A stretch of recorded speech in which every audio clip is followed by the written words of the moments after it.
Boa noite a todos, em mais um Andrew Jumper Live. Muito bom estar aqui com vocês nessa hora para trabalharmos mais um tema da Reforma Protestante. Esse mês de outubro, em que nós celebramos agora os 503 anos da Reforma Protestante, nós temos trabalhado todas as segundas-feiras algum tema pertinente à questão da reforma. E hoje, nosso tema é reforma e educação. Reforma e educação. E eu tenho comigo aqui não menos do que dois irmãos educadores que trabalham no tema há muito tempo, que amam tanto a reforma quanto a educação. E eles vão, então, nos ajudar a desenvolver esse tema aqui nessa hora, junto com vocês que estão aí conosco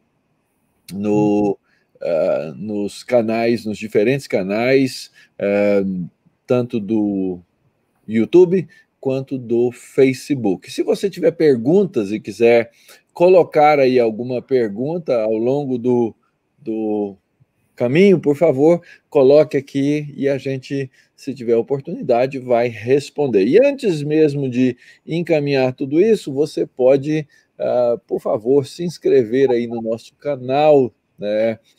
Conhecer mais, você vai ter acesso às nossas lives, aos vídeos que nós baixamos aí para vocês, e também você pode conhecer o site do Andrew Jumper. No site do Andrew Jumper você vai conhecer a nossa revista, a Fides Reformata, e nós temos na Fides um número especial, publicado em 2008, dedicado à educação. Então, nós queremos que você vá lá e conheça nossos cursos, a revista Fides Reformata, e usufrua de todo o conteúdo gratuito de mais de 25 anos de publicação ininterrupta, 2 números por ano, você vai poder acessar no nosso site. Colegas, irmãos Felipe e Solano, por favor, deem o seu boa noite aí para o pessoal e se apresentem nessa hora para a nossa live. Meu boa noite, e uma satisfação muito grande estar aqui com todos aqueles que estão nos acompanhando em todos esses canais, e num assunto que é tão próximo do meu coração e que está também no cerne do Andrew Jumper, é uma instituição educacional e que agora está também com 2 cursos relacionados com a educação cristã, nessa tradição da reforma que nós pretendemos explorar nessa noite. Então, desejo a bênção de Deus a todos e que tenhamos aqui uma discussão proveitosa. Para mim também é um grande privilégio poder falar a respeito deste assunto. Eu tenho estudado desde o ano de 2011, mais ou menos, quando eu comecei a me envolver de maneira mais direta com a educação cristã. E isso aconteceu através de vocês, Dr. Mauro e Dr. Solano, que me introduziram nesse universo. Então, para mim, é uma grande honra, inclusive, poder dividir esse tempo aqui de conversa com Dr. Mauro e Dr. Solano a respeito desse assunto. E eu espero que nós tenhamos um tempo bem proveitoso de aprendizado e de reflexão. Meu boa noite, então, a todos. E aproveitem esse tempo de conversa. Acho que foi de livre e espontânea pressão, não é, Felipe? Agora, depois você se empolgou, confesso. É verdade, é verdade.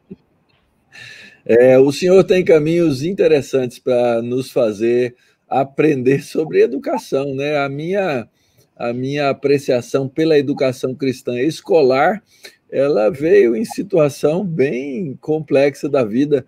Deus me fez cair de paraquedas dentro de uma escola como um capelão para aprender sobre o tema, né? Então, os caminhos de Deus a gente vai aí aprendendo, verificando como ele faz cada uma dessas coisas. Muito bom, gente. Bom ter vocês todos. Vejo aí nossos alunos chegando, dando o seu boa noite, nossos professores também chegando, o professor Dario Cardoso está aí com a gente, algumas pessoas já estão fazendo aí perguntas, né? E É muito bom a sua participação com a gente. Não esquece de deixar o like aí no vídeo, essas coisas todas que são os rituais das mídias sociais, tá bom? As liturgias tão necessárias. Mas, sem mais delongas, vamos caminhar aqui para o nosso tema. E a nossa primeira pergunta aqui é: em que sentido a reforma resgatou a educação em si? Como é que a reforma foi uma resgatadora do conceito de educação e da educação cristã?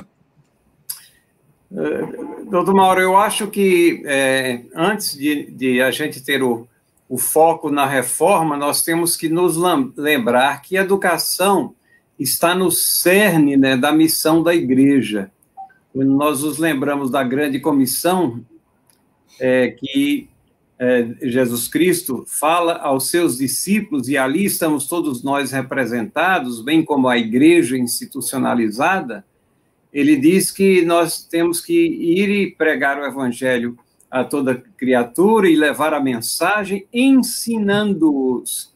Então, o ensino faz parte dessa missão e desse comissionamento que todos nós temos. É, obviamente, uma missão muito objetiva, ela nem é opcional, é imperativa, e ela tem um respaldo enorme, porque Cristo diz: eis que estou convosco todos os dias. Então, essa responsabilidade, ela tem pesado sobre os ombros e sobre a vida de servos de Deus que têm sido levantados ao longo da história, essa conscientização e esse interesse pela educação. Então, nesse sentido, todos os cristãos deveriam estar interessados nas questões relacionadas com educação. A teologia da reforma também, a gente sabe que ela não começa no século XVI. Um dos erros, quando abordamos a teologia da reforma, é de achar que ela começa no século XVI porque novas doutrinas foram formuladas. Mas os reformadores, eles não foram aqueles que começaram novas doutrinas, mas voltaram-se à palavra de Deus e conseguiram tirar e cristalizar os ensinamentos da palavra, livrando-se do entulho das tradições. Então, a reforma, eu acho que ela começa a resgatar o conceito da educação quando ela vê na própria palavra de Deus esse interesse e esse mandamento tão central, e também de outros servos que foram alicerces da reforma, como Agostinho, né? Agostinho escreveu um livro, um tratado de doutrina cristiana, e nesse tratado ele fala de educação, da importância da educação, métodos, e ele também tem conselhos para professores. Então, nós vemos que a educação já o preocupava, e obviamente que os reformadores construíram muito em cima daquilo que Agostinho tinha levantado.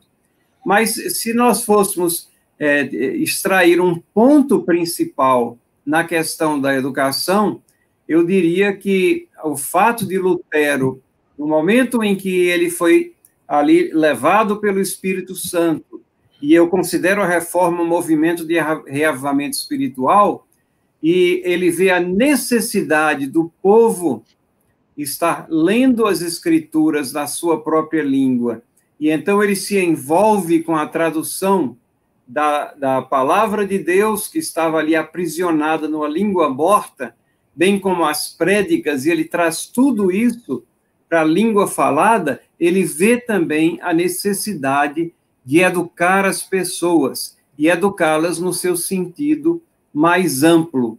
Então, eu me limitaria aqui, já nesse primeiro toque, aqui nesse primeiro instante, em ressaltar esse trabalho magistral de Lutero, que nada mais é do que reconhecer que Deus é o Deus da comunicação, da mesma forma que a Bíblia foi escrita em línguas faladas, inteligíveis e que podiam ser ensinadas.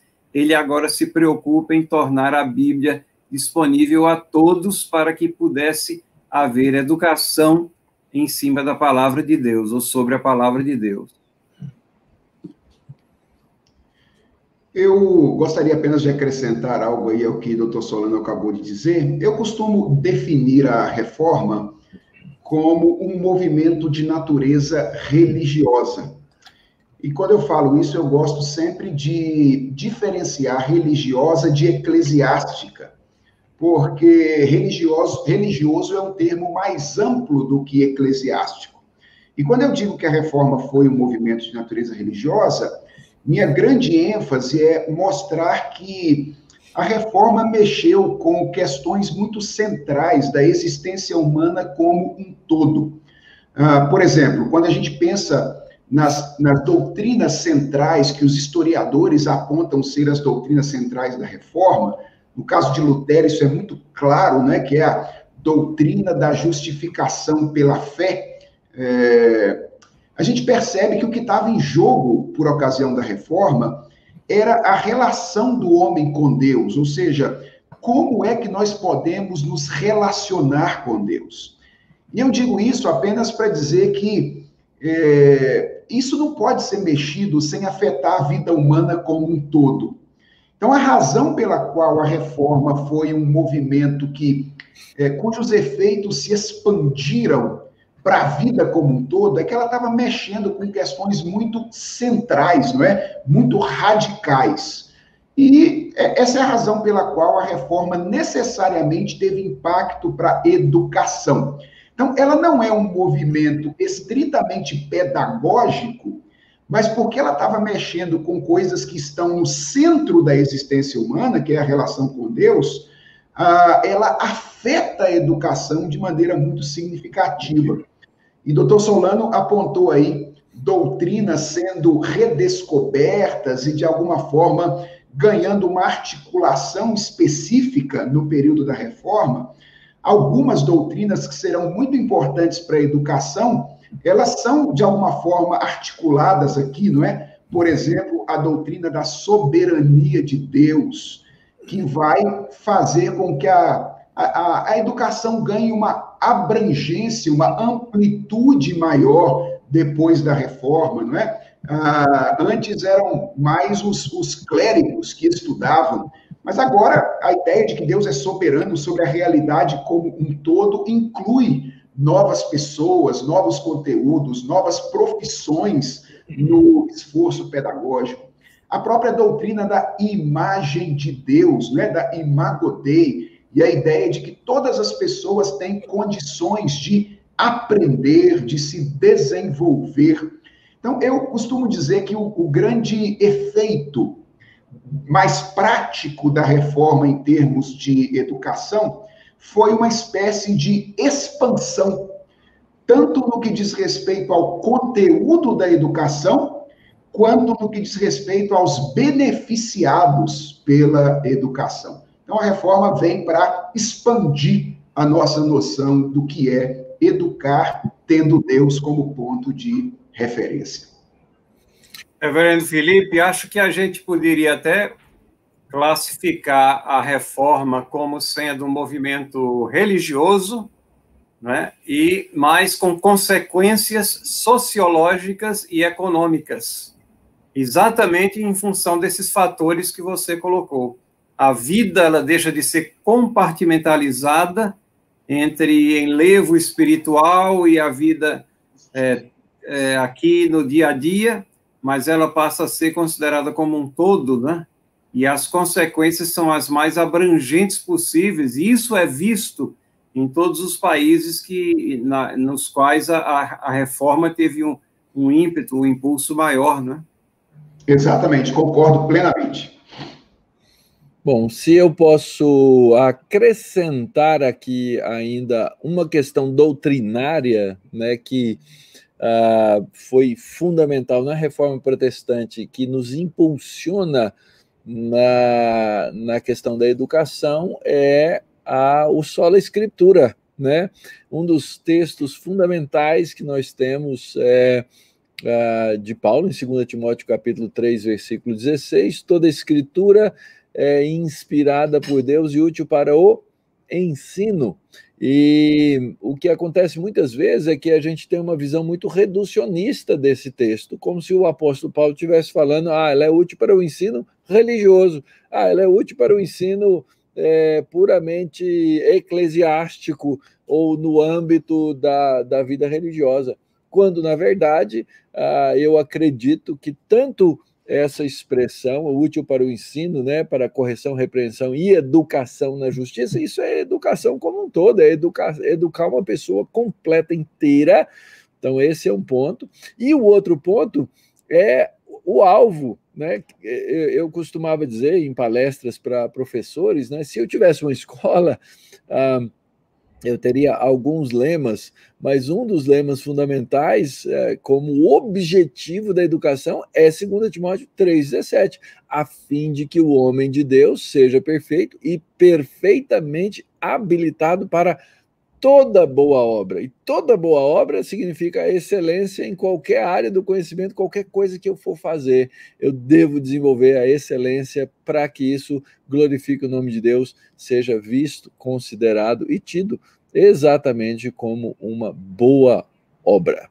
Então, fica aí, né, nossa percepção inicial. Muito obrigado, colegas. O professor Solano Portela já mencionou Martinho Lutero aí na questão da educação, né? Mas aqui nós temos uma pergunta específica. Martinho Lutero teve um papel específico nesse despertamento da educação dentro da reforma protestante? Mauro, eu costumo dizer que Lutero foi, sem dúvida, um dos mais influentes reformadores neste particular. Aliás, talvez as pessoas não saibam disso, mas talvez Lutero seja, dentre os reformadores, aquele com o qual o modelo contemporâneo de educação resguarde mais semelhanças com o seu pensamento. Obviamente, eu não estou me referindo aqui à direção ou ao direcionamento ideológico da abordagem de conteúdos, né? Porque Lutero foi um defensor do ensino cristão. Mas eu estou me referindo aqui à própria organização do ensino. Lutero é um dos reformadores que é geralmente designado como um dos reformadores magistrais. E esse adjetivo é usado para aqueles reformadores que, de alguma forma, se valeram do magistrado civil e estavam dispostos a valer-se da relação com o magistrado civil para que a reforma se desenvolvesse nas cidades ou nos países onde eles estavam. Então, isso vai ser visto de maneira bem nítida no trabalho de Lutero. Então, eu acho que a gente pode dividir aqui a contribuição de Lutero para a educação em 3 pontos diferentes. O primeiro deles é que Lutero foi um grande defensor da educação pública. Lutero defendeu de maneira muito direta que o Estado deveria promover, de alguma forma, a educação. Então, teve uma carta que Lutero publicou no ano de 1524, uma carta que foi intitulada Carta aos Conselhos de todas as cidades da Alemanha para que criem e mantenham escolas cristãs. Então, nessa carta, Lutero faz um diagnóstico da situação da Alemanha, da educação da Alemanha na ocasião, trata ali a questão da falta de educação como uma ação do diabo e faz um apelo para que os governantes trabalhassem, investissem, inclusive, na educação. Ele termina essa carta dizendo que, anualmente, os governantes levantavam grandes somas para armas, estradas, pontes e inúmeras obras semelhantes. E ele então pergunta, por que não levantar igual soma para a pobre juventude necessitada, sustentando 1 ou 2 homens competentes como professores? Então, Lutero é um defensor da educação pública. Depois, Lutero é um defensor da educação obrigatória. Então, no ano de 1530, ele prega um sermão e depois publica esse sermão, intitulado Prédica para que se mandem os filhos à escola. E ele diz lá, de maneira muito clara, em minha opinião, isso é frase de Lutero, as autoridades têm o dever de obrigar os súditos a mandarem seus filhos à escola. Talvez nós até discutíssemos um pouquinho essa tese de Lutero nos dias atuais, né? Tendo em vista os rumos que o Estado moderno tomou depois na modernidade. Mas isso foi uma contribuição, a gente pode discutir a natureza dela, mas uma contribuição para o futuro da educação. E depois, Lutero foi um defensor da democratização do ensino. Então, no século XVI, apenas aquelas pessoas que tinham vocação religiosa, ou então aquelas que eram das camadas sociais mais ricas, tinham acesso à educação. E Lutero vai entender que a educação não deveria visar exclusivamente a fins religiosos, e nessa mesma prédica que eu mencionei antes, ele vai dizer que a razão pela qual o governo deveria exigir isso dos pais é que este seria o caminho para que a sociedade não carecesse no futuro das profissões importantes para ela, né? Pregadores, juristas, pastores, escritores, médicos, professores e outros serviços dos quais a sociedade não poderia prescindir. Então, aqui, a princípio, eu diria que Lutero oferece a sua contribuição para a educação nessa ocasião, defendendo aí 3 coisas que se tornaram, de certa forma, comum a partir do trabalho dele, não é? Essa ideia de uma educação pública, essa ideia de uma educação obrigatória e a ideia da educação para todos, essa ideia da democratização do ensino, inclusive incluindo aí as pessoas mais pobres e, na época, incluindo as mulheres que geralmente eram escanteadas da educação. Então, 2 coisas que resultaram disso, para encerrar aqui a minha contribuição nessa pergunta, que são coisas bem comuns para nós hoje, mas a gente não tem muita noção. Então, foi nesse momento que existiu pela primeira vez uma revisão curricular que incluiu disciplinas ditas seculares na educação. Então, língua materna, geografia, história, matemática. Lutero foi um defensor do ensino dessas disciplinas.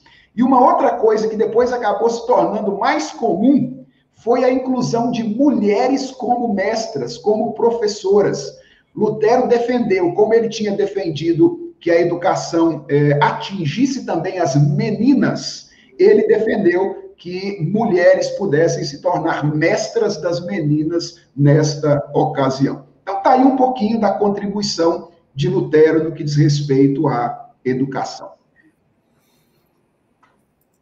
Reverendo Felipe traz à luz aqui essa questão do contexto em que Lutero vivia e da enorme transformação que suas ideias trouxeram ao campo educacional, né? Relembrando aqui que nós estamos numa época onde educar as crianças não era uma coisa que era praticada normalmente, mas o normal era que as crianças aprendessem alguma profissão relacionada com o que o pai fazia, normalmente algo artesanal, alguma coisa assim, mas a educação ficava carente porque até as coisas básicas do ler, escrever e sobre outras coisas também não havia essa educação dada às crianças aqui.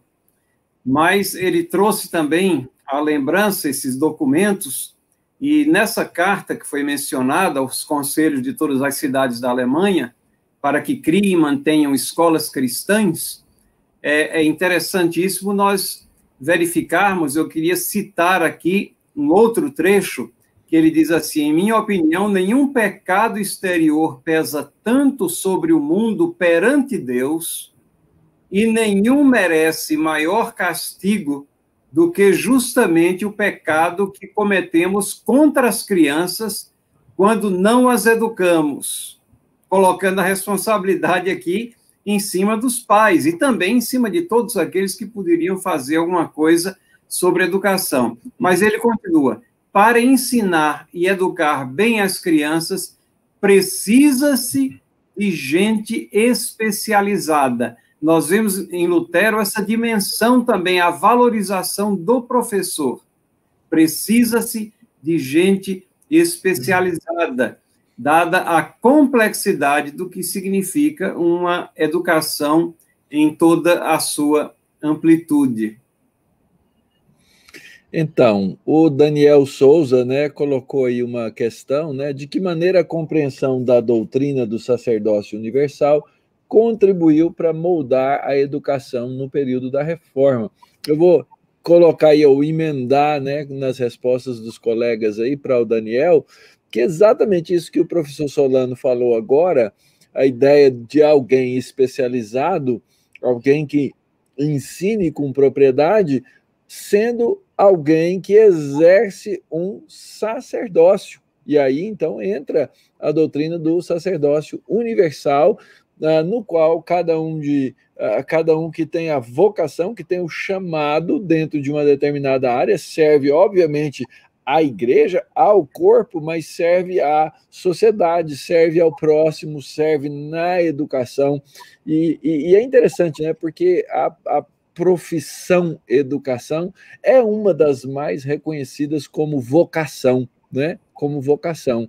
E realmente, para ensinar, a gente tem que gostar de ensinar. Não adianta só saber e só ter conhecimento. Você precisa ter realmente uma noção clara, né?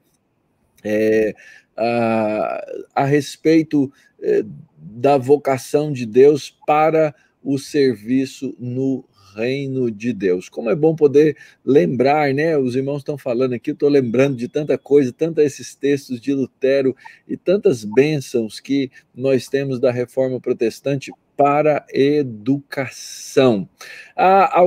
Quem pode nos falar um pouquinho sobre a questão das escolas na época do começo da Reforma, aí especificamente sobre Lutero, mas também expandir um pouquinho ali no contexto europeu sobre as escolas naquela época. Bom, na época de Lutero existiam algumas escolas, elas eram seculares, mas principalmente no ensino superior. Naquela ocasião já havia um deslumbramento da academia, e esse deslumbramento alicerçado em um afastamento das escrituras. Ainda que, essa é uma máxima que acho que todos conhecem, que as universidades começaram em meios eclesiásticos. Então, há essa ligação histórica com a igreja, mas é exatamente essa igreja da qual Lutero está aqui à frente de uma quebra do conceito de vida que essa igreja apresenta, onde ela tem as coisas santas e as coisas aqui que são imanentes, e as duas não se misturam. E o que acontece no ensino superior, já na época de Lutero, elas estão se afastando das escrituras. Então, há um pronunciamento clássico de Lutero sobre essa situação, e eu gostaria de citar também. Lutero disse: não aconselho ninguém a enviar os seus filhos para essas escolas onde as sagradas escrituras não reinam. A pressuposição aqui é que existiam essas escolas onde a palavra de Deus não era central. Então, nós não temos aqui uma situação ideal lá, pelo contrário, ele está falando contra um status quo aqui. E ele continua: qualquer um que não se ocupe incessantemente com a palavra de Deus, certamente se tornará corrupto. Consequentemente, devemos estar sempre vigiando o que acontecerá com as pessoas que estão nas escolas superiores. Temo que essas instituições de educação superior são portas abertas para o inferno, se não ensinarem diligentemente as sagradas escrituras e as colocarem nas mentes dos jovens.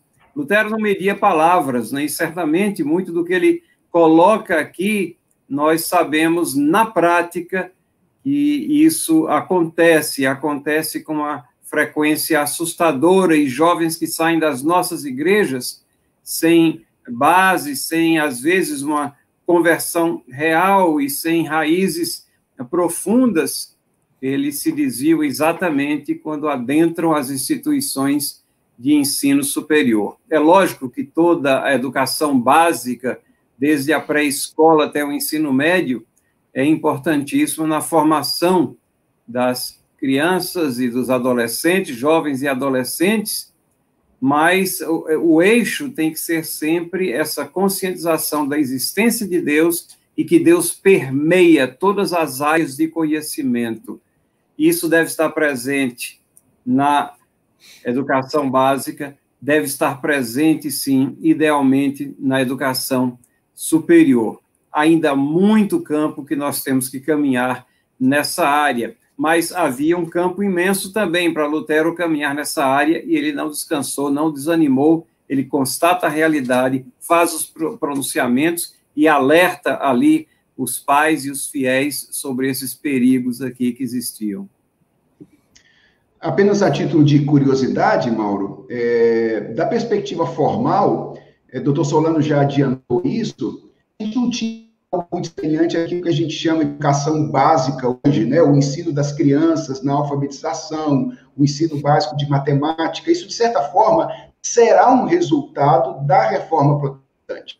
Então, da perspectiva mais formal, o que você tinha era um curso básico de humanidades pré-universitário, em que o aluno estudava o trivium e o quadrivium, e aí o primeiro diploma, então, era um diploma de mestre em humanidades, então o indivíduo recebia esse mestrado em humanidades, e aí ele estava apto para ir para a universidade fazer um de 3 cursos, ou teologia, ou direito, ou medicina, que são os 3 grandes cursos que existiam na universidade durante todo o período medieval. Então, essa abrangência, essa amplitude que eu falei anteriormente, para outras áreas do conhecimento, será, de certa forma, uma consequência da reforma protestante, da sua compreensão de que Deus é Senhor sobre absolutamente todas as áreas da existência.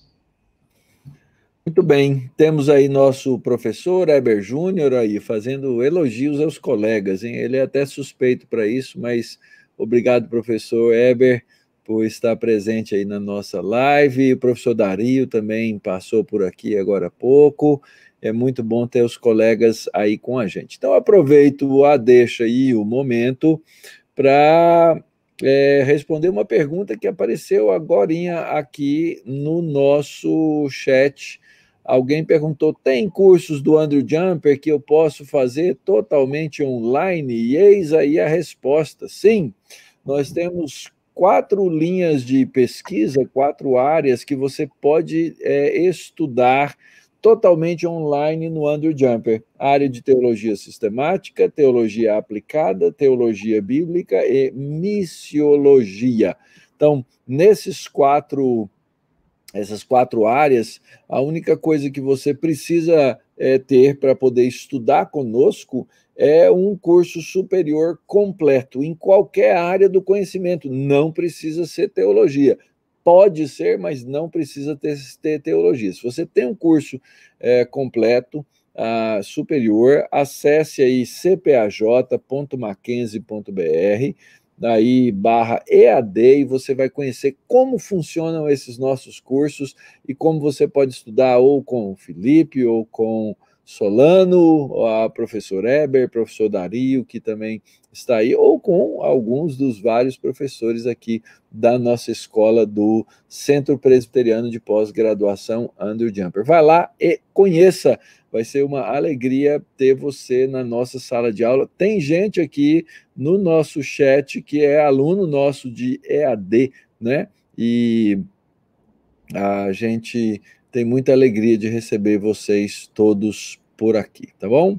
Muito bem, gente, vamos caminhar aqui em mais algumas das perguntas. Essa live vai ser longa, viu? Pelo jeito, as perguntas são muitas e as respostas estão ricas. Eu aprecio muito isso, mas vamos caminhando aqui. Vamos caminhar aqui também um pouquinho agora, falando um pouquinho de João Calvino. Como é que um dos reformadores, João Calvino, também deu importância à educação? Mauro, Calvino foi também um ardoroso defensor da educação. Por exemplo, no primeiro período que Calvino viveu em Genebra, entre os anos de 1536 e 1538, Calvino apresentou ao governo da cidade de Genebra um projeto educacional que previa a criação de uma escola gratuita para meninos e para meninas. Existem alguns historiadores que afirmam que este colégio, cujo nome era Collège de Rive, que era um bairro da cidade de Genebra, foi a primeira escola pública gratuita e obrigatória de toda a Europa. Então, há historiadores que dizem que João Calvino teria sido responsável pela elaboração da primeira escola pública gratuita e obrigatória de toda a Europa. Esse colégio fechou durante o tempo em que Calvino esteve em Estrasburgo e depois Calvino vai abrir a academia no seu segundo período em Genebra. A proposta pedagógica, educacional de Calvino, ela possuía semelhanças e diferenças em relação à de Lutero. Então, por exemplo, Calvino se assemelha muito a Lutero na defesa da questão da democratização do ensino. Calvino atribuía muito valor à doutrina da imagem de Deus e, com base nessa doutrina, ele defendeu que todas as pessoas tinham condições de aprender e, portanto, deveriam frequentar a escola.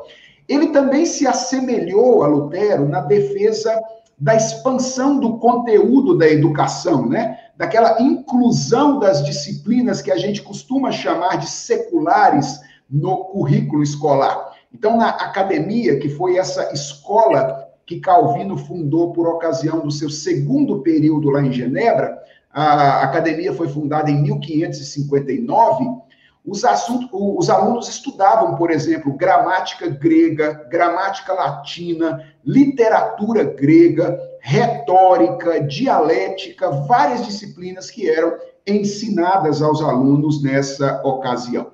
Mas Calvino foi muito mais enfático, me parece, na necessidade de que o ensino dessas disciplinas fosse precedido pelo estudo da Bíblia.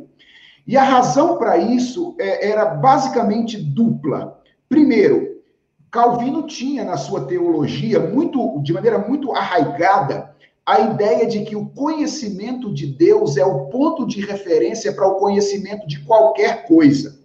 Aqueles que leram as Institutas sabem que Calvino começa as Institutas dizendo que toda a soma do nosso conhecimento útil e verdadeiro pode ser resumido em duas coisas: o conhecimento de Deus e o conhecimento de nós mesmos. Então, Calvino dizia, olha, primeiro de tudo, antes de tudo, os alunos têm que conhecer a Escritura para conhecer a Deus.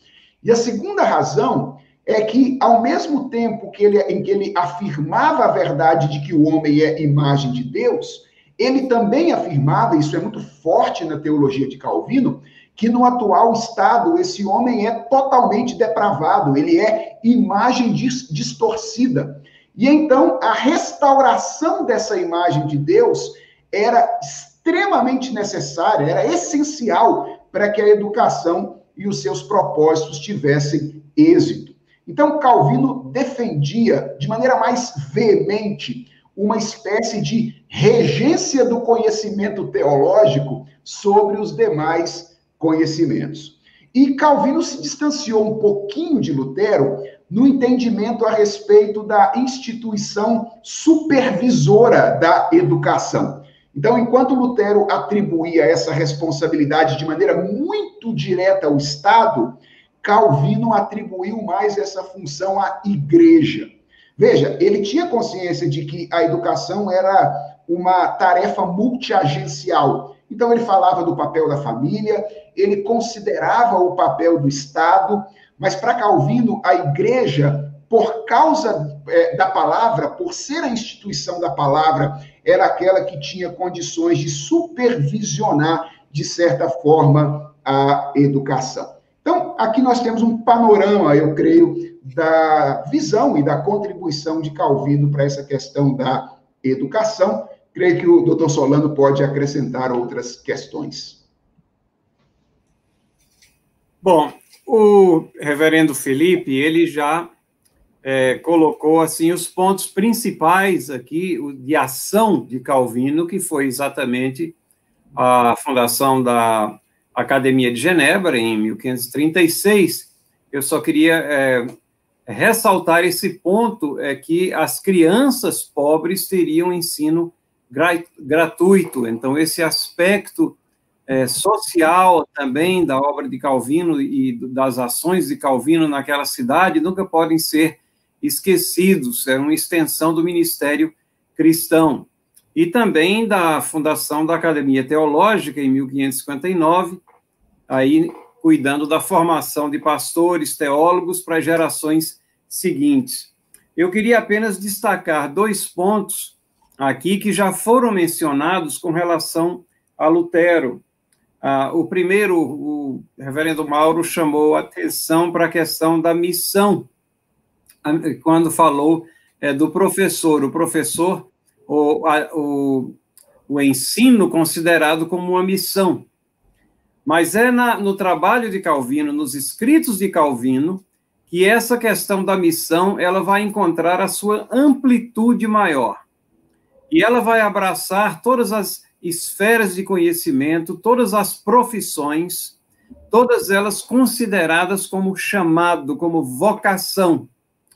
E então, o preparo em cada uma dessas áreas de conhecimento não era para ser considerado como um chamado de segunda categoria para o cristão, mas era o lugar onde Deus o havia colocado para que ele fizesse aquela tarefa para a glória de Deus, desse o melhor de si e o seu melhor desempenho também, sempre objetivando a glória de Deus e encontrasse realização naquilo que faz.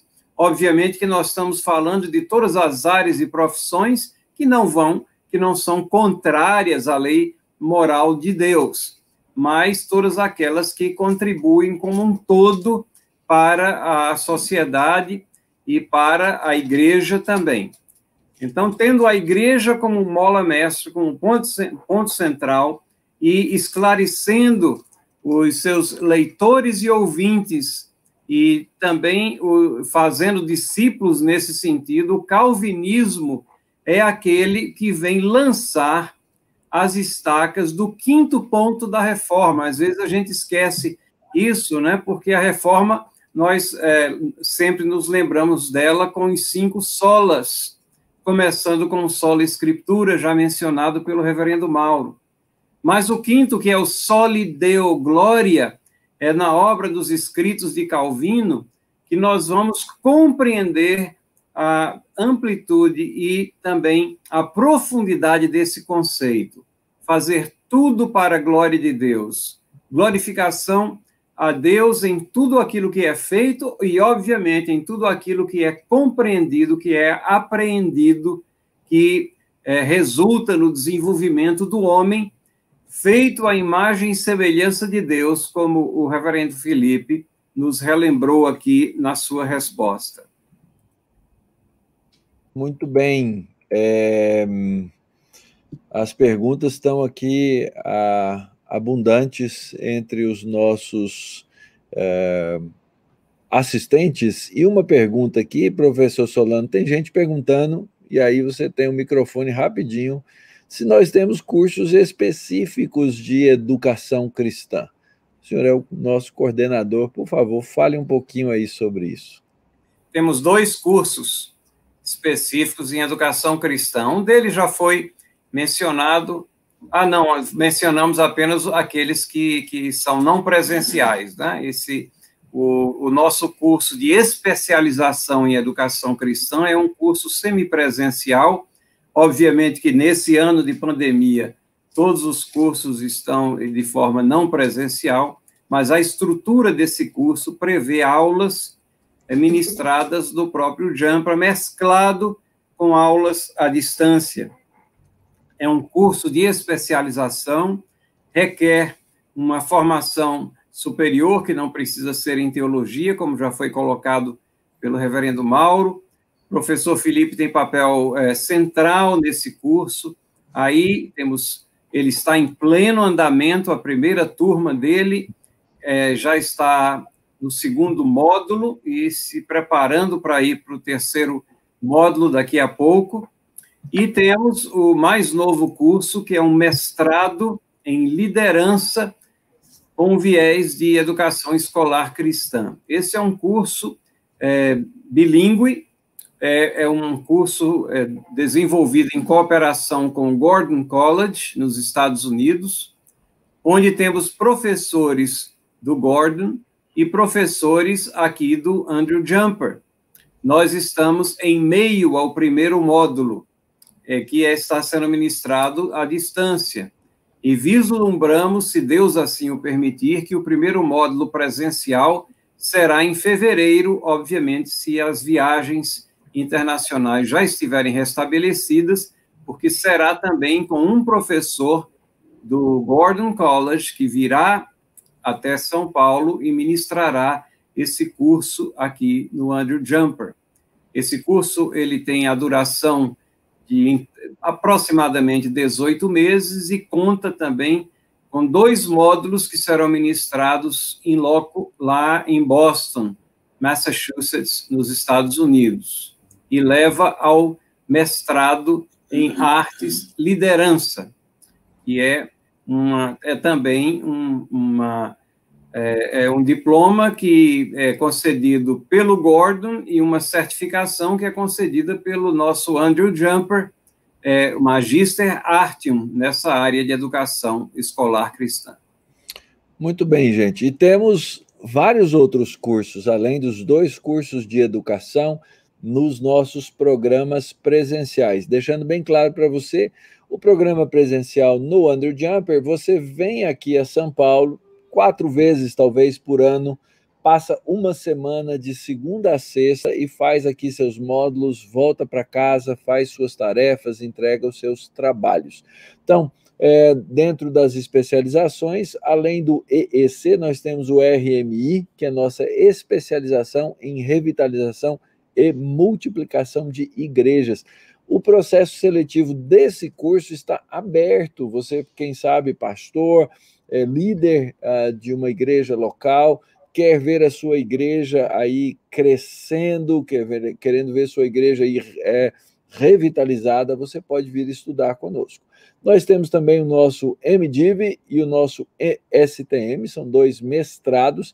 Agora, dia 31 de outubro, nós vamos já lançar aí o resultado do processo seletivo para os alunos que vão estudar conosco em 2021.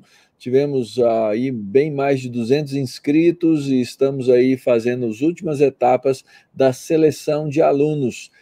E temos o nosso doutorado em ministério, que também vai ter o resultado agora dia 31 de outubro, significativo, né, no dia da Reforma Protestante, compreendendo ou sabendo aí, então, quem serão os alunos que vão estudar conosco a partir do ano que vem neste programa. Muito bom que vários alunos nossos estão aí no chat, né, e dando aí o seu testemunho, falando dos nossos cursos. Vocês, pessoal, são a nossa melhor propaganda, tá bom? Falem aí, porque nós queremos que essa obra, que nós acreditamos, gente, é uma obra do reino de Deus, que nós acreditamos, e nós queremos que ela chegue a mais pessoas, mais gente seja atingida por uma boa educação reformada. Então, associe-se aí a nós, estude com a gente, tá bom? Muito bom. Nós caminhamos, né, na Alemanha, a reforma alemã, depois passamos agora pela Suíça. Uma pergunta aqui sobre a reforma na Holanda. A reforma fez muitos avanços na Holanda. A ênfase dela na educação também esteve presente nesse país. O microfone, professor. Na Holanda, uma das figuras que nós temos que destacar obrigatoriamente é do Abraham Kuyper. Abraham Kuyper foi um estadista, foi jornalista, foi teólogo, foi acadêmico, chegou a primeiro-ministro, isso no século XIX, no final do século XIX. E na área de educação, além de escritor, obviamente, na área de educação, em 1881, ele funda a Universidade Livre de Amsterdã. Nós sabemos bastante sobre as ideias dele por um dos seus livros, que está publicado em português, chamado Calvinismo, que é uma série de palestras que ele ministrou lá em Princeton, nos Estados Unidos, onde ele coloca a filosofia de vida, a filosofia acadêmica, a filosofia sociológica, econômica, do calvinismo como sendo importantíssimo para a formação das pessoas e mostrando a superioridade a outras visões de mundo. E há uma citação dele, extraída de um sermão que ele pregou em Isaías 48, 11. O texto diz assim: a minha glória não dou a outrem, o texto bíblico.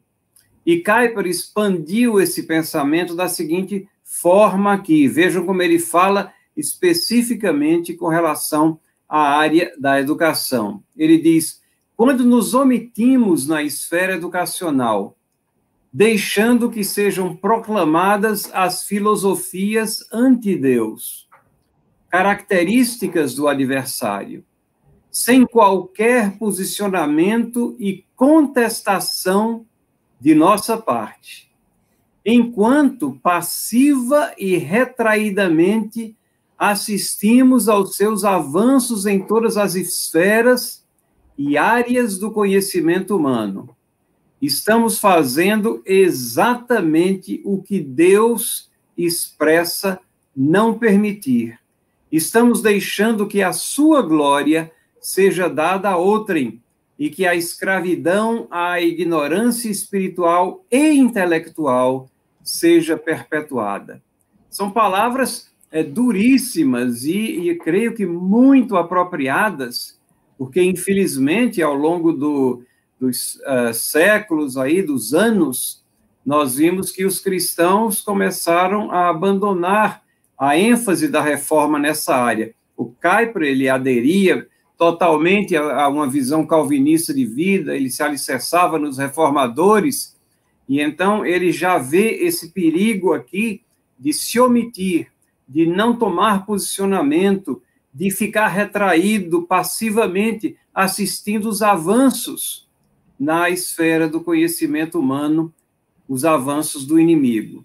Infelizmente, temos visto isso sendo uma realidade em tantos campos, né?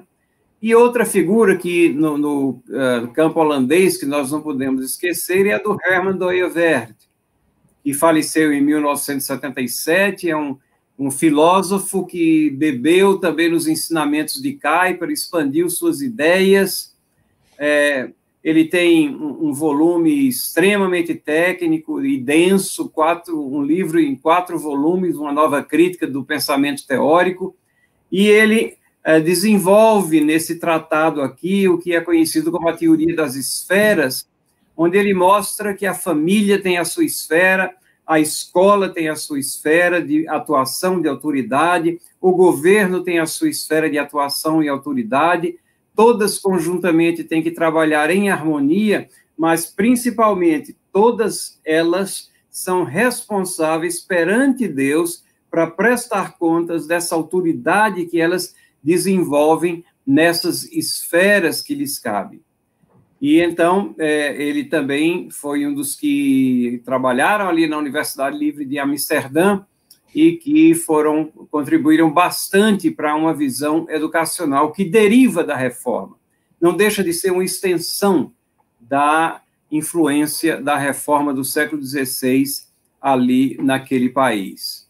Perguntamos, essa ênfase continua ali? Não, a Holanda hoje em dia é um dos países mais secularizados, talvez, exatamente pelo esquecimento, por não terem ouvido esses alertas aqui que o Abraham Kuyper colocou, mas ele teve um papel preponderante e, com certeza, os ensinamentos desses dois aqui, eles não ficaram restritos às fronteiras daquele pequenino país, mas eles continuam rendendo frutos espirituais em muitas partes do mundo, inclusive aqui no Brasil.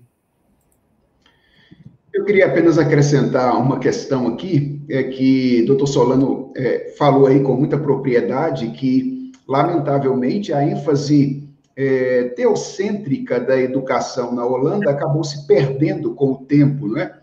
Mas o fato é que, em termos formais, a influência desses homens permanece na Holanda até o dia de hoje, por exemplo, na questão do próprio sistema de ensino da Holanda, que não é majoritariamente governado pela educação estatal.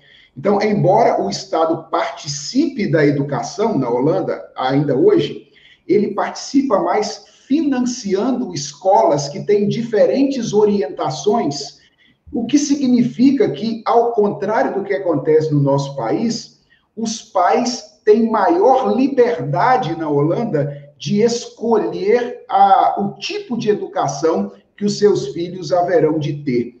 E isso é resultado do entendimento do Kuyper de que o Estado moderno estava assumindo o lugar de Deus e estava doutrinando, de alguma forma, as crianças naquela ocasião, tirando o papel que a família deveria, de alguma forma, exercer. Então, um dos motes do Partido Antirrevolucionário, do qual Kuyper era o fundador, era: a escola pertence aos pais. Esse era um dos motes do Partido Antirrevolucionário. E o que ele queria dizer com isso era que os pais deveriam ter direito de abrir escolas de acordo com a sua visão de mundo e de escolher livremente as escolas para os seus filhos. Então, de certa forma, em termos formais, a influência desses homens do passado permanece até os dias de hoje na Holanda. E diga-se de passagem, apesar de todo o processo de secularização, a Holanda é, se eu não me engano, a 6ª melhor educação do mundo, segundo o PISA, que é o Programa Internacional de Avaliação de Alunos. Então, de alguma forma, a influência permaneceu sobre o país, apesar da secularização ter, de fato, tomado conta da orientação educacional. Reverendo Felipe, acho que isso também traz um alerta para nós, né?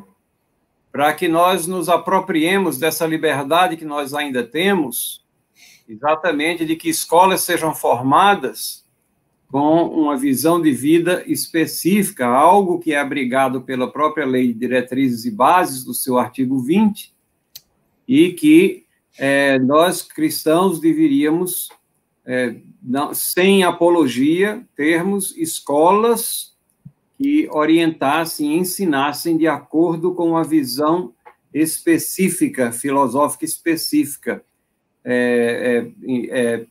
palavreado, aproximado a esse que está lá no dispositivo da Lei de Diretrizes e Bases, e nós temos essa prerrogativa que ainda não nos foi tirada. Então, que privilégio é nós podermos ter escolas que levem à frente essa visão educacional, onde Deus é o centro e Cristo permeia todas as áreas do saber. Apenas fazendo uma referência mais contemporânea, né? O nosso público aí precisa entender. Nós já tivemos uma live sobre educação cristã, né? Está no playlist do YouTube, vários temas desses nós já tratamos. Aqui a gente está fazendo um retrospecto histórico-geográfico, saindo da Europa, agora a gente vai caminhar um pouquinho nos Estados Unidos e chegar no Brasil vamos ter que andar rápido. Mas o tema é muito fascinante, né? E aqui a minha questão nesse ponto é o seguinte, gente. Educação é um negócio caro. As pessoas têm ideia de que educação é gratuita. Não, a educação, ela existe em qualquer lugar, ela é paga. Alguém paga. No caso, o Estado paga, e o problema no Brasil é que a educação pública no Brasil é cara, é ineficiente, isso é comprovado. O professor Felipe acabou de citar aí os nossos resultados vergonhosos no PISA, né? O Brasil gasta muito dinheiro, mas é muito difícil colocar eficiência nesse projeto de educação. Inclusive, agora nós temos aí um ministro que é cristão e nós oramos para que ele consiga, né, dar pelo menos um passo dentro desse processo de dar ao Brasil uma educação um pouquinho melhor. Agora, uma coisa que eu ouço muito, né, e aqui a gente não citou ainda a ACSE, né, a Associação Internacional de Escolas Cristãs, da qual nós temos o privilégio de fazer parte aqui no Brasil e fora do Brasil, a gente ouve muito, mas escola cristã é cara. Não, educação é caro, esse é o ponto. Se você quer fazer educação de qualidade, você acaba gastando, não existe educação barata. Aí o ponto que eu queria deixar aqui é o seguinte, alguns falam, então os pobres não têm acesso à educação. Gente, toda escola cristã, ela começa humilde, dá os seus primeiros passos, e é sim possível fazer educação de qualidade por meio de cooperativas de pais. Pais, igrejas que se ajuntam, que se reúnem e que fazem o investimento necessário para a educação. Então, é importante entender isso, é importante que a educação ela precisa ser paga para funcionar, mas não é impossível fazer. E eu olho nessa história de educação cristã aí para trás, quantas escolinhas, gente, que nasceram com 10, com 20 alunos, e hoje são excelentes escolas influenciando cidades, bairros e até além, porque homens e mulheres de Deus sonharam, acreditaram, investiram e foram atrás e fundaram escolas. Então, não entra nesse discurso de reclamar e entra com a perspectiva de fazer. E Deus há de nos abrir portas e condições para desenvolver uma educação cristã, escolar, de excelência aqui no nosso país, ok? Muito bom, gente. Próxima questão aqui essa ênfase reformada da educação chegou até outros países fora do continente europeu, como, por exemplo, os Estados Unidos. Como é que isso aconteceu?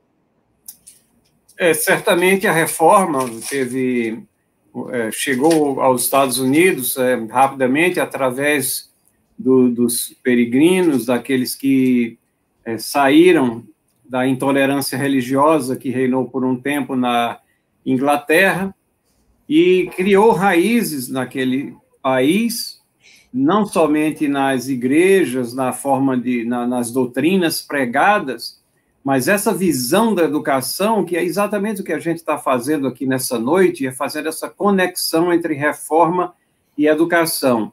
Isso ficou muito evidente porque lá nos Estados Unidos, não somente escolas pequenas, mas instituições tradicionais, que são conhecidíssimas nos dias de hoje, todas elas foram fundadas como instituições de educação, instituições cristãs de educação. Por exemplo, a Yale foi fundada em 1630, e as raízes a gente consegue vislumbrar até no brasão dessas escolas.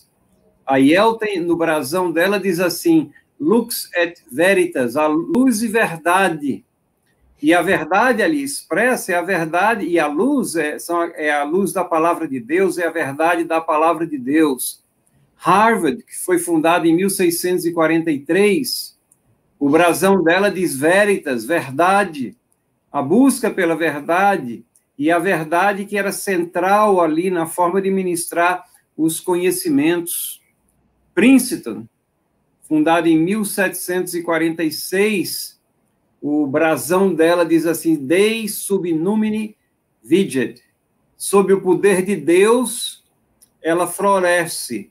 Então, a ideia de que a instituição de ensino, ela floresceria debaixo desse poder do Espírito de Deus. Não somente essas instituições foram fundadas como instituições cristãs, mas naquele país há um grande número de faculdades evangélicas, ainda que nós saibamos que há uma secularização do ensino, e essa secularização foi intensa, começando com essas grandes instituições. E terminou, muitas delas saindo fora dos trilhos, mas arqueologicamente nós conseguimos vislumbrar todos esses traços que marcaram a fundação dessas instituições. E especificamente de Princeton, ali nós temos o local de lá saíram diversos missionários numa onda missionária aqui no século XIX, na segunda metade do século XIX, e tocaram diversos países do mundo, inclusive do Brasil. O doutor Solano mencionou aí algumas universidades norte-americanas que foram fundadas, não é, por puritanos calvinistas, dentre elas a Universidade de Harvard. E eu quero apenas ler aqui um trecho da missão da Universidade de Harvard, que é o seguinte, o trecho da missão diz que o objetivo era que cada estudante deve ser simplesmente instruído e intensamente impelido a considerar corretamente que o propósito principal de sua vida e de seus estudos é conhecer a Deus e a Jesus Cristo, que é a vida eterna, e, consequentemente, saber que colocar Cristo na base é o único alicerce de todo conhecimento e aprendizado sadios. Quando, portanto, os fundadores de Harvard pensaram o que os seus alunos deviam fazer, muito antes de pensar no progresso científico que eles trariam, muito antes de pensar nas condições econômicas que eles alcançariam com a educação que eventualmente receberiam lá, eles estavam interessados em que cada um dos estudantes conhecesse a Cristo e soubesse que a única forma de ter um conhecimento saudável sobre a realidade é partindo do conhecimento de Cristo como o ponto de referência. A título de conhecimento, informação histórica, a Universidade de Harvard leva esse nome em homenagem a um pastor congregacional chamado John Harvard, que doou uma quantia em dinheiro e a sua biblioteca para começar aquele pequeno college no estado de Massachusetts, e aquilo tornou-se essa grande potência que é hoje Harvard, e que infelizmente também, né, perdeu aí o seu rumo do cristianismo na relação com o cristianismo, né? Tá, em alguns pontos é um centro anticristão de educação, diga-se de passagem. Ok, vamos caminhar do lá de cima aqui para o lado sul do globo. Historicamente, podemos ver essa influência da reforma no campo da educação chegando ao Brasil. Como é que ela chegou aqui? Vamos lá. Eu creio que idealmente sim. Idealmente sim. Depois a gente pode discutir se o impacto prático foi tão significativo quanto foi em outros lugares. Mas é inegável que esses ideais chegaram no Brasil. Por exemplo, Ashbel Green Simonton, que foi o missionário responsável pela introdução do presbiterianismo no Brasil, e o presbiterianismo, a Igreja Presbiteriana do Brasil é hoje a maior denominação reformada do país. Ele chegou no Brasil no ano de 1859. Simonton teve um ministério curtíssimo, apenas 8 anos no Brasil, mas nesse tempo de 8 anos, ele, só para mencionar alguns dos feitos aqui, ele chegou em 59, em 60 ele realizou o primeiro culto, Em 62, ele recebeu os primeiros membros e organizou a primeira igreja. Em 64, ele funda o primeiro jornal, que é o jornal A Imprensa Evangélica. Em 65, ele funda o primeiro presbitério, que é o presbitério do Rio de Janeiro. E em 67, que é o ano da sua morte, ele funda o primeiro seminário, que é o Seminário Primitivo. Então, em 8 anos de ministério, a gente percebe que esse homem de Deus teve um ministério muito profícuo. Deus abençoou muito o ministério de Simonton no Brasil. E nesse ano de 1867, que foi o ano da sua morte, mais especificamente no dia 16 de julho, Simonton leu diante do presbitério do Rio de Janeiro um documento intitulado Os Meios Próprios para Plantar o Reino de Jesus Cristo no Brasil. Depois de entender um pouquinho o país, ele estava ali dando um relatório de como ele entendia que o reino poderia progredir no Brasil. Nesse documento, Simonton, ele destaca os problemas educacionais do Brasil. Para a gente ter uma ideia, 3 anos depois foi feito um censo de educação no Brasil, e em São Paulo, a cidade de São Paulo constava em 1870, 3 anos depois, de 92% de analfabetos. Ou seja, a situação era, de fato, uma situação muito difícil. Então, o Simonton destaca os problemas educacionais e ele propõe ao presbitério do Rio de Janeiro que ele se valesse da criação de escolas paroquiais como meio para evangelização. E daí surge, então, o lema, né, que ficou vigente aí no início do presbiterianismo no Brasil: ao lado de cada igreja, uma escola. E eu quero mencionar aqui um trecho do documento que Simonton leu nessa ocasião, em 1867. Ele diz assim: outro meio indispensável para assegurar o futuro da igreja evangélica no Brasil é o estabelecimento de escolas para filhos de seus membros. Em outros países, é reconhecida a superioridade intelectual e moral da população que procura as igrejas evangélicas.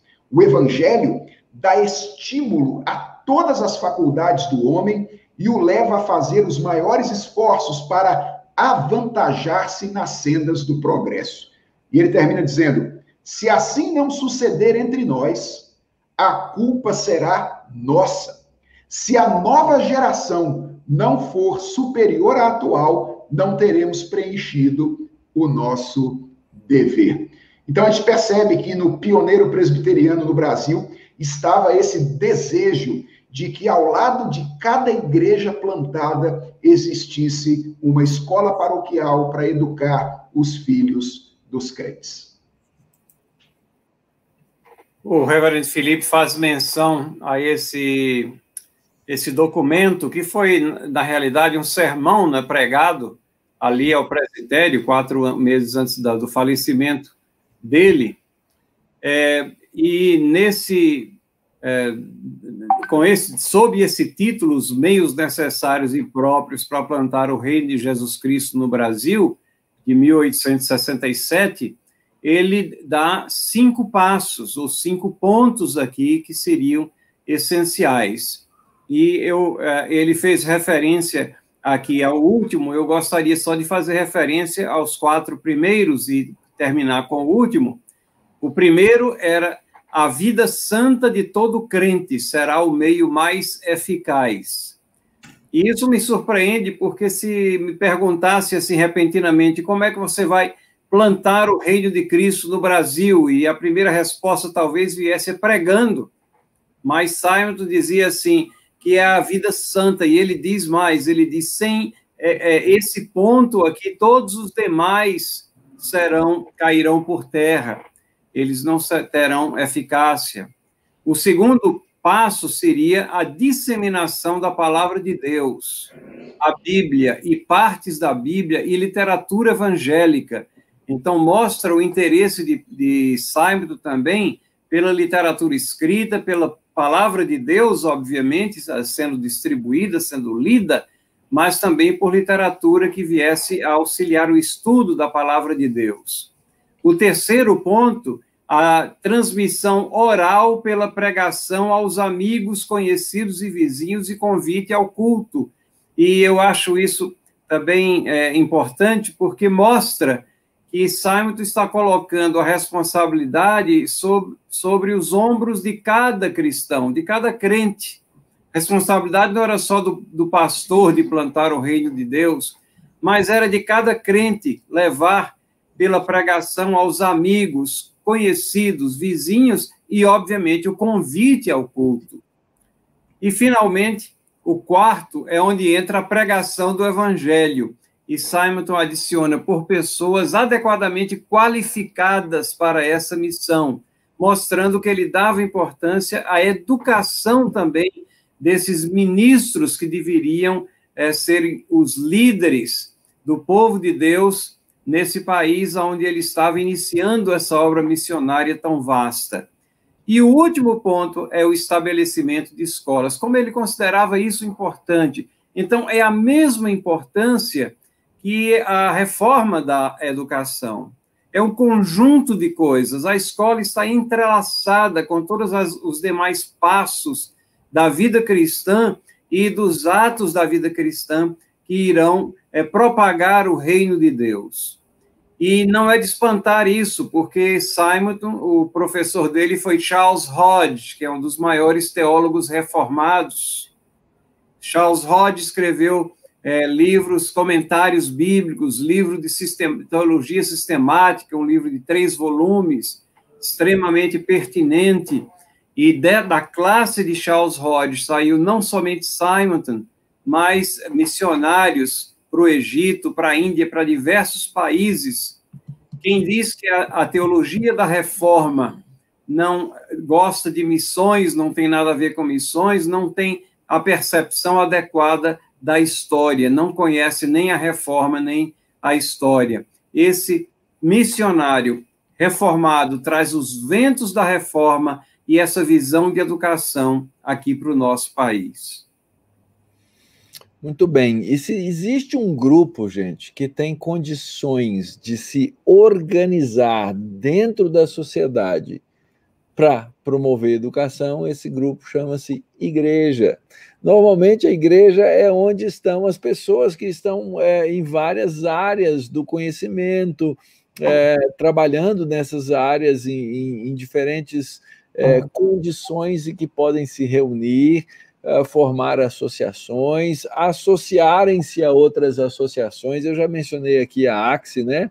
Na AXE, todos os anos a gente promove um curso como abrir e desenvolver uma escola cristã, porque a gente quer ver essas escolas crescerem, serem implantadas por associações, pessoas, indivíduos, igrejas. Então, isso é muito importante. E isso causa impacto. Só um exemplo, tá? Na Nova Zelândia, quando o governo da Nova Zelândia despertou para a necessidade da educação e que a nação só ia prosperar com educação, o governo percebeu que ele não tinha condição de fazer sozinho. E ele foi atrás de quem? Ele foi atrás das escolas cristãs. Ele foi atrás da rede de escolas cristãs que havia no país para poder desenvolver educação ali naquele lugar. Então, nós temos o potencial, gente, nós temos a condição, Deus nos deu dons, habilidades, e nós devemos aproveitar delas em todo o tempo.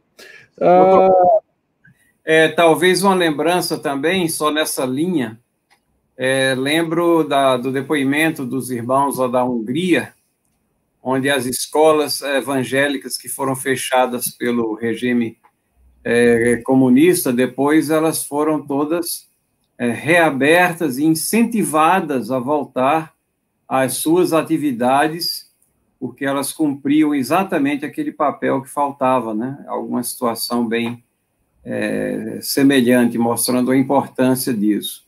E eu queria também lembrar, nós estamos falando do Simonton presbiteriano, por razões óbvias, porque nós estamos dentro da igreja presbiteriana, mas nós não podemos esquecer, como um dos nossos ouvintes aqui e participantes dessa live já lembrou o trabalho de Robert Calley, que e é considerado um grande educador também, e a Igreja Congregacional fundou inúmeras instituições educacionais, bem como Bagsby e os batistas, e lembrando que tanto os batistas tradicionais, eles têm uma visão reformada em sua soteriologia, como os congregacionais também.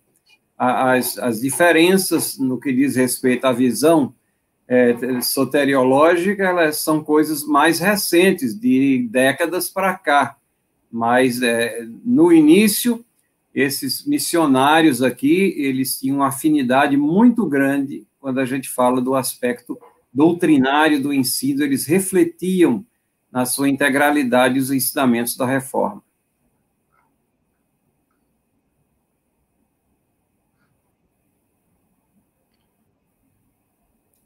Microfone, chefe. Eu creio que o microfone do Dr. Mauro está... E o plano de Simonton, de plantar escolas, deu certo? Bom, eu creio que esse plano foi seguido, porque se nós formos ver o histórico dentro da Igreja Presbiteriana, né, que é onde nós temos também maior familiaridade, nós temos o Mackenzie College, que foi implantado em 1870, nós temos o Instituto Gamo, em Lavras, Minas Gerais, em 1895, nós temos o Colégio Presbiteriano 15 de Novembro, em Garanhuns, Pernambuco, 1900, Colégio Presbiteriano Agnes Erskine, no Recife, 1904, Instituto Cristão de Castro, no Paraná, 1915, a Escola Presbiteriana Erasmo Braga, em Dourados, 1939, só para mencionar, assim, algumas de maior porte. Mas quando a gente anda por esse Brasil aí, nós vemos inúmeras escolas em áreas assim, em certos bolsões, onde existe uma multiplicidade de escolas que foram fundadas pelos missionários e pelas igrejas, faziam parte do ministério das igrejas presbiterianas.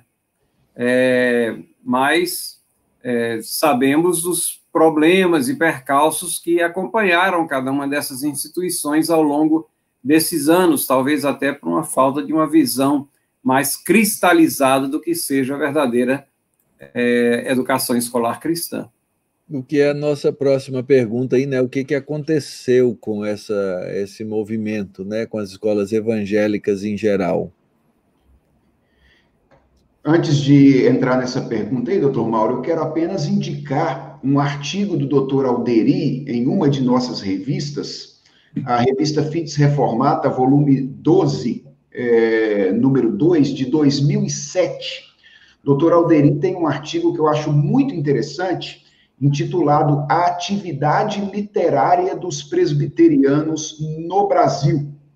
Então, esse artigo, ele mostra como, além da abertura de escolas por parte das igrejas, os cristãos, os protestantes, os reformados brasileiros, eles participaram da vida educacional do Brasil no que diz respeito à questão da produção de literatura.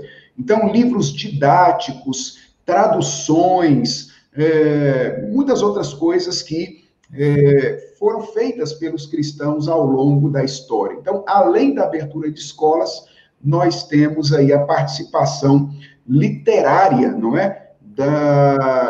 Dos cristãos ao longo da nossa história. Bem, é difícil responder a essa pergunta, né? O que de fato aconteceu com as escolas evangélicas no nosso país? Eu creio que o grande desafio de uma escola cristã não é apenas ser aberta. Não é? Às vezes, abrir uma escola cristã é o passo mais fácil do processo. Talvez a questão mais difícil seja o impacto da visão cristã de mundo na gestão e no ensino de uma escola. E eu creio que esse é o grande desafio, que foi o desafio do passado e continua em algum nível sendo o desafio do presente. muito em virtude do tipo de evangelicalismo que nós recebemos na nossa história, que, encontrando uma grande influência católica no nosso país, acabou, de alguma forma, estabelecendo uma visão meio dualista na nossa compreensão da realidade. Eu creio que isso, nos últimos anos, tem sido, de alguma forma, mudado, e nós temos redescoberto essa ênfase da reforma no senhorio de Cristo sobre todas as áreas da vida, no impacto da revelação de Deus sobre todas as dimensões da nossa existência, mas ainda é um desafio a ser alcançado o impacto da visão cristã, da realidade, daquilo que a gente chama de cosmovisão cristã, na maneira como nós lidamos com cada uma dessas áreas do conhecimento. Então, talvez a dificuldade que a gente tem ainda se explique pelo fato de nós não termos caminhado tanto nesse desenvolvimento de uma cosmovisão cristã. Talvez o professor Solano possa nos ajudar aí, ampliando isso que eu acabei de mencionar. Bom, uma coisa é clara, a visão dos fundadores, ela era muito cristalizada, ela refletia muito bem o conceito que a reforma tem da educação. Por exemplo, o George Chamberlain, que faleceu em 1902, mas foi o fundador do Mackenzie, ele escreveu o seguinte: profundamente convencidos da verdade de que não há boa educação sem o ensino das ideias morais e religiosas, tais quais são contidas nas Escrituras Sagradas, os diretores têm dado, desde o primeiro dia da abertura de suas aulas, em 1870, lugar de honra à palavra do mestre, vindo da parte de Deus. Então, isso marcou a fundação. Marcou ao ponto em que ele disse assim que a Bíblia tinha que ter um lugar central nas atividades da instituição, e ele diz, mais fácil seria fechar as aulas do que abandonar essa prática. Vejam a profundidade da visão dele. Mas o que é que aconteceu ao longo desses anos?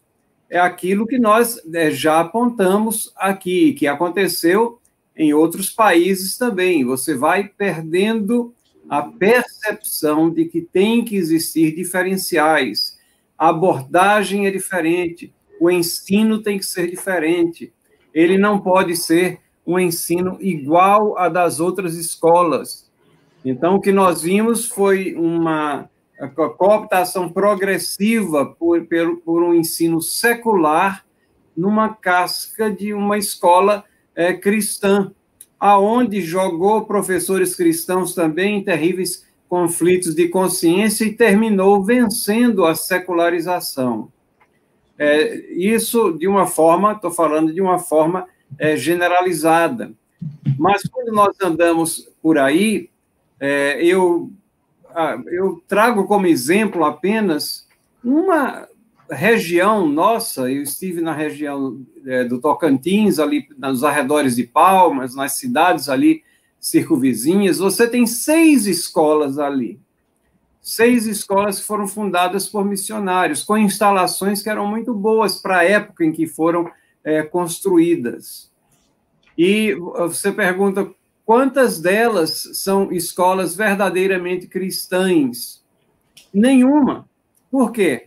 Porque a igreja achou que o peso de administração era muito forte, o Estado veio e mostrou um apelo muito grande em financiar aquela escola, então as pessoas foram seduzidas por esse apelo de ceder ao Estado ou ao governo, quer municipal, quer estadual, para que administrasse aquela escola. Mas o resultado é que quem contratava, quem coloca as pessoas lá, era o Estado, ficam na folha de pagamento do Estado. No máximo, a igreja conseguia colocar a diretora da escola ou o diretor, mas sem o poder de mando real, porque a escola foi dada de mão beijada para poderes estatais. Resultado, numa dessas escolas, uma vez, isso corta o coração, eu fui visitar e tinha uma placa bem grande que mostrava que era uma escola presbiteriana, o nome permanecia presbiteriana, e em cima da placa tinha uma faixa: estamos em greve. Que situação triste, né, para uma escola cristã. E por que estavam em greves? Eram todos funcionários do Estado ou do município, não sei ao certo, mas fazia 3 ou 4 meses que não recebiam salário. Então, é um péssimo testemunho e sobre o qual ninguém conseguia fazer nada. Então, a intenção foi boa, a fundação foi boa, mas a visão de que tinha que haver uma diferença e que tinham que se estruturar, principalmente no treinamento de professores que entendessem o que é verdadeira educação escolar cristã. Isso daí ficou faltando e nós notamos uma secularização do ensino na grande maioria dessas escolas. O que é que nós podemos fazer? O Andrew Jumper está exatamente tentando treinar educadores cristãos para que entendam o que é a diferença e consigam colocar na prática essa questão de uma educação escolar cristã verdadeira, aonde quer que Deus os chamar. Mas precisamos de muito mais, né? Precisamos de cursos de pedagogia que ensinem educação cristã com base nas Escrituras e com base sem sonegar a verdade de Deus em todas as áreas do conhecimento. É uma história que nós contamos, de certa forma, com uma glória e apreço pelo que Deus fez, mas com tristeza pelos rumos que a situação tomou. Eu acho que, graças a Deus, nós já vemos uma retomada aqui e ali, porque essa percepção vem aumentando, não somente em escolas históricas que foram fundadas, mas também em escolas que estão sendo formadas. A AXE, ela promove um curso, que eu não estou lembrado agora se ele é bianual ou se ele é anual, como fundar uma escola cristã. Já participei de alguns deles, e sempre tem 50, 60 interessados, e algumas escolas já surgiram desses cursos. Temos os cursos aqui que estão tentando capacitar professores e outras iniciativas aí que talvez modifiquem esse cenário, se Deus assim nos permitir. Eu costumo dizer que educação cristã não é para os fracos, né? Exige muita força, resiliência, tem que ter estamina, né? Porque senão a gente sucumbe às pressões que existem ao redor, sucumbe ao mercado, sucumbe ao poder financeiro, sucumbe às ideias contemporâneas secularizantes, né? E a gente acaba aí muitas escolas se dobrando ao que o mundo quer e não ao seu projeto original, visão e missão em Cristo Jesus. Acho que o nosso tempo, né, já se exauriu bem. Nós temos outra live sobre educação cristã que vocês podem acessar na playlist. A gente já tratou vários temas sobre educação, tá? E eu queria terminar, então, com livros. O pessoal está pedindo literatura. Então, eu vou mencionar aqui, para que eles não mencionem diretamente ou inicialmente, o professor Felipe Fontes tem livros sobre educação cristã. Fale aí, professor, os títulos. Professor Solano também. Professor Solano é pioneiro nessa área de educação cristã aqui no Brasil, escrevendo livros sobre o tema já há muito tempo atrás. Não que ele seja velho, mas ele já escreveu há bastante tempo. Então, por favor, mencionem os seus livros e algum outro livro que vocês queiram. Eu já mencionei aqui a Fides Reformata, de 2008. Você vai lá no nosso site, você vai ter vários artigos e vai ter uma bibliografia sobre educação cristã. Então já é um bom começo. Mas a material mais contemporâneo, professor Felipe e professor Solano. Bem, eu tive o privilégio de publicar 2 textos sobre educação cristã. O primeiro deles é um livreto publicado aí em parceria pela editora Fiel, a Axie e o Sistema Mackenzie de Ensino. Ele se chama Você Educa de Acordo com o que Adora? Educação tem tudo a ver com religião. Na verdade, o meu objetivo é único neste livro, é mostrar a falácia da ideia de que existe educação neutra. Eu pretendo mostrar que a relação entre educação e religião, ela não é facultativa, mas é uma relação necessária. Todo mundo educa de acordo com a sua adoração. E outro livro é um texto chamado Educação em Casa, na Igreja e na Escola, uma perspectiva cristã, publicado pela editora Cultura Cristã, a editora da nossa denominação, a Igreja Presbiteriana do Brasil. E é nada mais do que meu esboço de filosofia da educação. Eu não vim originalmente da área da educação. Quando cheguei nesta área, precisava de um mapa. Então, eu desenhei esse mapa tentando discutir questões como quem é que educa a quem, com que objetivo, quais são as características ou os traços de cada uma dessas instituições, as suas tarefas, a família, a igreja, a escola, e tudo isso está discutido nesse segundo livro, que é um livro maior, e tem esse alvo de introduzir as pessoas nesse universo que é a filosofia da educação cristã. Eu diria, Mauro, que aqui em termos de indicação, é muito difícil indicar um ou outro livro. Eu estou envolvido de maneira muito direta com o conceito e o campo da cosmovisão cristã. E eu creio que é imprescindível para as pessoas que querem lidar com a educação cristã compreender bem este conceito e as suas implicações. Então, eu tenho indicado algumas obras nesta área, mas vou indicar uma apenas que eu creio ser a melhor articulação da cosmovisão cristã que a gente tem em língua portuguesa. Trata-se de um livro do Dr. Albert Wolters, publicado pela editora Cultura Cristã, chamado A Criação Restaurada. Ela mostra como... É um livro que mostra, faz uma articulação da cosmovisão cristã e mostra o que significa ver a vida, enxergar a vida com base na tríade criação, queda e redenção. Eu recomendo aos nossos ouvintes aqui, as pessoas que estão nos assistindo, que comecem a sua leitura por aí. Isso vai ajudar bastante a vocês. No meu caso, eu tenho o livro O que estão ensinando aos nossos filhos, é um livro publicado pela editora Fiel em 2012, e esse livro, ele traz também essa bibliografia que foi mencionada pelo Dr. Mauro nas últimas páginas, um tanto ou quanto atualizada daquilo que saiu na FIDS, fizemos uma pequena atualização, e ela está publicada nas páginas finais desse livro.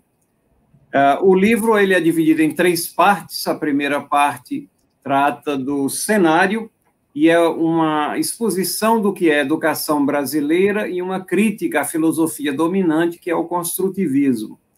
A segunda parte do livro é o contraste, mostrando o que é uma educação escolar cristã e como ela contrasta com a filosofia educacional dominante. Nessa segunda parte, há um capítulo também sobre cosmovisão, mostrando como é que deve ser a abordagem em 10 diferentes áreas do conhecimento. Certamente não exaure o tema e é apenas uma introdução, mas dá para perceber que existe uma diferença se você parte do ponto de vista cristão, como você aborda qualquer área do conhecimento.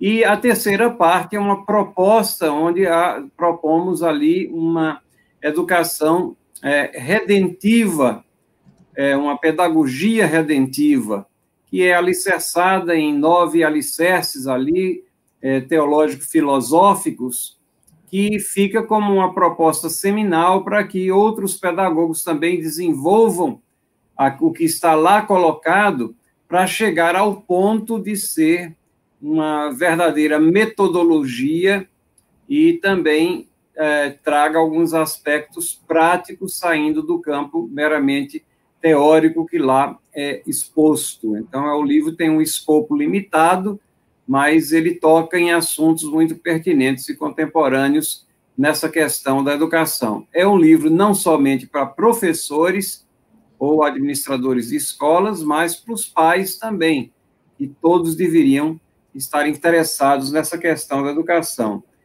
Fora esse livro, eu menciono um outro livreto publicado em 2017 pela Visão Cristã, lá de Campina Grande, chamado Visão Cristã da Educação Escolar. E ele traz um pequeno texto do livro maior, mais 2 capítulos adicionais, falando sobre pluralismo, e o outro capítulo falando sobre intelligent design. Então, são todos assuntos relacionados com a questão da educação escolar.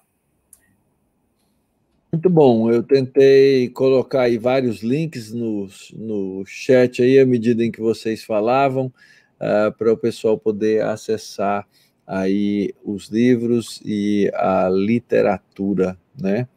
Então, tem muita palestra, gente, se você citar, colocar aí no Google, né, as palestras do professor Solano, professor Felipe, se você quiser conhecer o site da Axi, por favor, vá lá, tem muito material para você compreender, tá bom?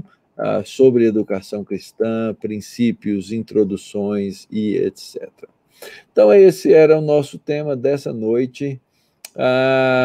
Gente, educação cristã é um tema fundamental que o cristianismo devia estar conversando e desenvolvendo, praticando mesmo, porque os nossos filhos, eles estão entregues a uma educação secularizada, a educadores que educam de acordo com o que adoram, título do livro do professor Felipe. Nós sofremos uma tensão muito grande entre o que ensinamos em casa, o que é ensinado na igreja e o que uma educação secular vai colocar aí diante dos olhos, da mente e do coração dos nossos filhos.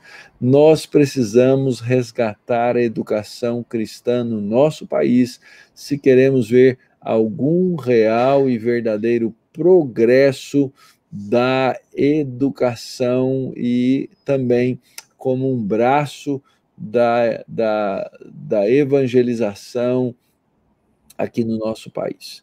Então, passo a palavra aí para os nossos colegas fazerem a sua despedida nessa noite, daqueles que pacientemente nos ouviram até agora. Agradeço a oportunidade de poder ter participado dessa live, nesse assunto que é tão palpitante. E nessa noite, como já foi dito, nós estamos tentando relacionar tudo isso que tem se constituído alvo do nosso estudo, das nossas exposições e das nossas atividades também, com a reforma do século XVI. Algumas pessoas podem até questionar e perguntar, mas você introduzir uma visão bíblica, uma visão da teologia reformada, isso não vai distorcer o processo de ensino-aprendizagem? E a resposta é não. O que distorce o processo de ensino-aprendizagem é sonegar a verdade de Deus de qualquer área do conhecimento, porque ele é o autor do conhecimento e, por justiça, a sua pessoa, ele deve estar presente, ele tem algo a dizer, a Bíblia tem algo a dizer em qualquer área do conhecimento, em qualquer área do processo de ensino-aprendizagem. Que Deus abençoe a vida de todos, Obrigado pelo interesse, desculpem não poder responder a todas as perguntas, mas, como disse o reverendo Mauro, muita coisa já foi dita e escrita e está rodando por aí. Então, espero que acessem e satisfaçam as suas curiosidades e desejos de aprender mais. Professor Felipe. A minha gratidão a todos aqueles que nos acompanharam, estão nos ouvindo até agora. Faço votos de que a nossa discussão aqui tenha sido enriquecedora para todos vocês, possa ajudar vocês aí nos estudos a respeito deste assunto. E quero colaborar com a palavra do professor Solano agora ao final e dizer que educação cristã não é apenas uma questão de obrigação, não é apenas uma questão de coerência para nós que somos cristãos e afirmamos a existência de Deus e da sua revelação a nós. Educação cristã é uma questão de benefício também. Como o Dr. Solano disse, o que distorce a educação é ignorar Deus e a sua revelação. E, de fato, isso é verdade. Por exemplo, fala-se muito em educação integrada, e ninguém consegue integrar nada, exatamente porque não tem um ponto de partida sólido para promover esta integração. Então, a educação cristã, na verdade, não atrapalha o processo de ensino e aprendizagem. Educar numa perspectiva cristã é o melhor tipo de educação que nós podemos oferecer. Muito bom, muito bem. Que Deus abençoe, que Deus os guarde, que Deus estimule a sua mente e o seu coração a pensar sobre a educação cristã, desenvolver e desafiar outros a educarem. Deixa aí o seu like no vídeo, o seu comentário, isso expande a percepção e o número de pessoas que vão poder ouvir o nosso diálogo aqui nessa noite. Que Deus te abençoe, te guarde e te oriente. É a nossa oração por você. Muito boa noite.